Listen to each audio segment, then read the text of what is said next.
ಅವರು English word ಕರೆಕ್ಟಾ ಅಂತ ತಿಳ್ಕೊಂಡ್ರೆ ಫೇರ್ವೆಲ್ ಪಾರ್ಟಿಯನ್ನು ಕೊಡ್ತಾ ಇದ್ದಾರೆ.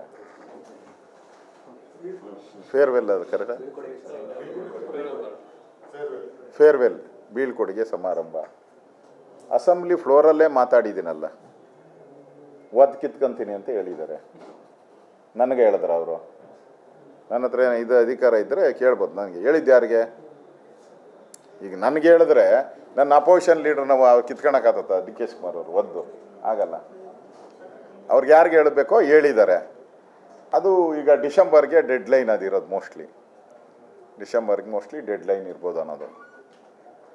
ಅದರಿಂದ ಈಗ ಇಷ್ಟು ವರ್ಷಗಳ ಕಾಲ ಒಡನಾಡಿಯಾಗಿದ್ದಂಥ ಸಿದ್ದರಾಮಯ್ಯನವ್ರಿಗೆ ಫೇರ್ವೆಲ್ ಪಾರ್ಟಿ ಕೊಡಬೇಕು. ಅದಕ್ಕೆ ಎಲ್ಲರೂ ಕೂಡ ಒಬ್ಬರಾದ ಮೇಲೆ ಒಬ್ಬರು ಫೇರ್ವೆಲ್ ಪಾರ್ಟಿಗಳನ್ನು ಸಿದ್ದರಾಮಯ್ಯನವ್ರಿಗೆ ಅವತರಣ. ನಮ್ಮಲ್ಲಿ ಮೊದಲು ಮೇಯರ್ಗೆ ಮಾಡ್ತಾಯಿದ್ದೀರಿ ನಾವು. ಬೆಂಗಳೂರು ಮೇಯರ್ ಇಳಿಬೇಕಾದ್ರೆ ಇದ್ದಾಗ ಒಂದು 3 ತಿಂಗಳಿದ್ದಾಗ ಮೇಯರ್ಗೆ ಫೇರ್ವೆಲ್ ಪಾರ್ಟಿಗಳು, ಬೀಳ್ಕೊಡುಗೆ ಸಮಾರಂಭ ಅಂತ ಮಾಡಿ ಎಲ್ಲರಿಗೂ ಊಟ ಹಾಕ್ಸ್ತಾ ಇದ್ರಿ. ಹಂಗೆ ಊಟ ಹಾಕ್ಸ್ತಾ ಇದ್ದಾರೆ. ಪರಮೇಶ್ವರ್ ಅವರು ಊಟ ಹಾಕ್ಸ್ತಾ ಇದ್ದಾರೆ. ಮೊನ್ನೆ ಜಾರಕಿಹೊಳಿ ಆಯಿತು, ಪರಮೇಶ್ವರ್ ಆಯಿತು, ಎಲ್ಲರೂ ಊಟ ಹಾಕ್ಸ್ತಾರೆ.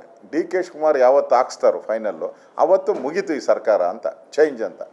ಅದನ್ನು ಕಾಯ್ಬೇಕಷ್ಟೇ ನಾವು. D K Shivakumar farewell party ಯಾವತ್ತು ಕೊಡ್ತಾರೆ ನೋಡೋಣ. ಅವತ್ತು ಕೊಟ್ಟ ಮೇಲೆ ಇದಕ್ಕೆ ಅಂತ್ಯ ಅಂತ ಬರುತ್ತೆ ಅಷ್ಟೆ.